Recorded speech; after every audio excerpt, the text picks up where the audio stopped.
chow, Army style. Good food and plenty of it. What you do here is take tests, millions of them. Well, they have to classify you, dear. Find out what you can do best. I told him I'm a jalopy expert. I bet I'm a typist till the day I die. Well, things I do best are raise children and cook. Well, I think they'll let you cook. The civilians of yesterday now whack auxiliaries, or privates. Still a bit awkward, but learning fast. Developing on drill areas the coordination and discipline needed in the Army. Cadence! Count! 1, 2, 3, 4. 1, 2, 3, 4. Oh, gosh. By the right flank, march! One, halt! 1, 2. At ease. Jones, don't you know the difference between left and right? Well, my hands do, but my feet don't. Well, unfortunately, in this army, we march on our feet. So educate yours. Yes, ma'am. And don't call me ma'am, I'm a sergeant. And you've graduated from the Girl Scouts now. The Army hand salute is given with the upper arm parallel to the ground, the forearm at a 45-degree angle.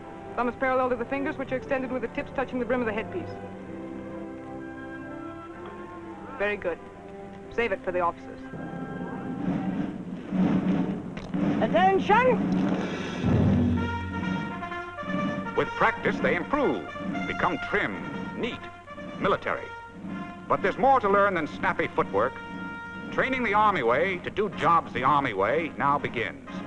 5 intensive weeks of basic training, including the first week of processing and orientation, instruction in military procedure, classwork, study and practice, conditioning.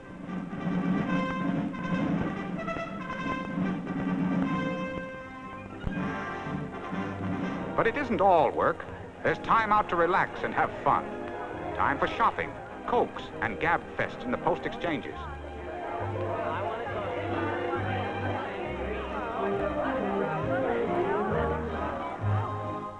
For mail from home. For get-togethers with friends and dates in the service clubs.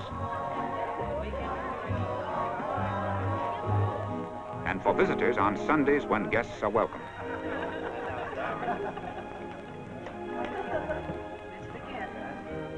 Finally, the end of the training period, the beginning of new careers. Friends say goodbye while they polish up for final review.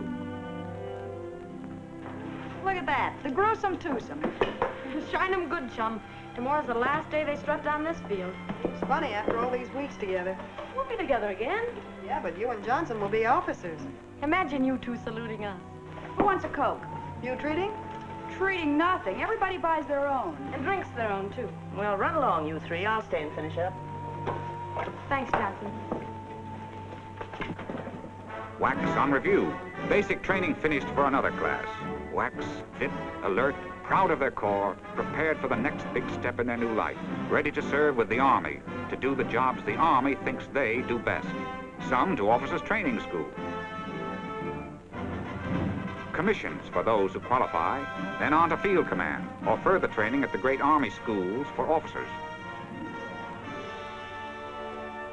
Under Army direction, WAC officers are responsible for the discipline, welfare, and leadership of their corps. Some auxiliaries to specialist schools where many learn entirely new trades. Administrative, motor transport, where women have proved their ability to maintain and repair cars and trucks. They're good drivers and mechanics.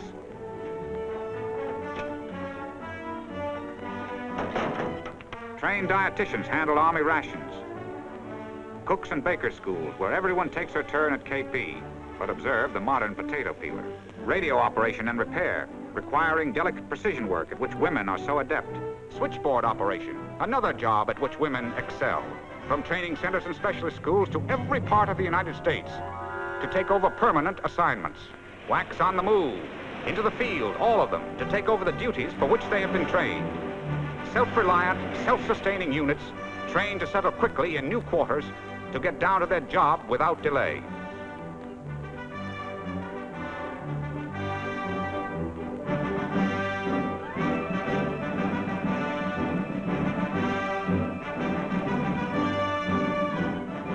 Some go overseas, anywhere the Army may want them. to take over vital jobs behind the lines. North Africa and the first overseas detachment of WACs. Wherever they are, WACs on the job, releasing soldiers, doing confidential administrative work that can only be handled by Army personnel, drawing military maps, charts, graphs, plans,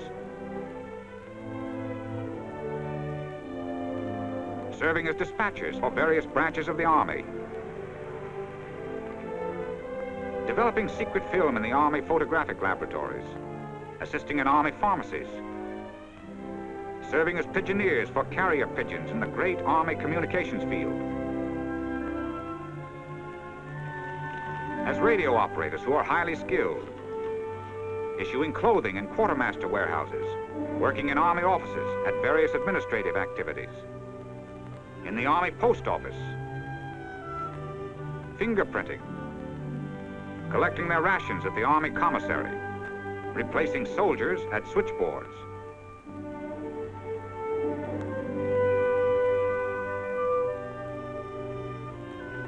In Army motor pools, in these and many other fields, taking over important jobs for the Army, through these replacements playing a vital role in winning the war.